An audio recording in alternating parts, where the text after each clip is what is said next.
ngasi video aside malemgi laibak amatana makhoi ni haina claim tawdaba lam machet ama ekhoi art asida lay madugi maramda khangminase masigi lam asi Bir Tawil kawi Egypt amasung Sudan gi marakta lay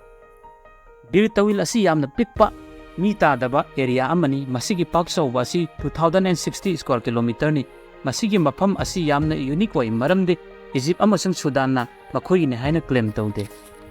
Bir Tawil hariba mafam asi historical oiba border issue kaya marum lay Egypt na 1899 da makhoi border semi aduga Sudan na 1902 da makhoi border set tawi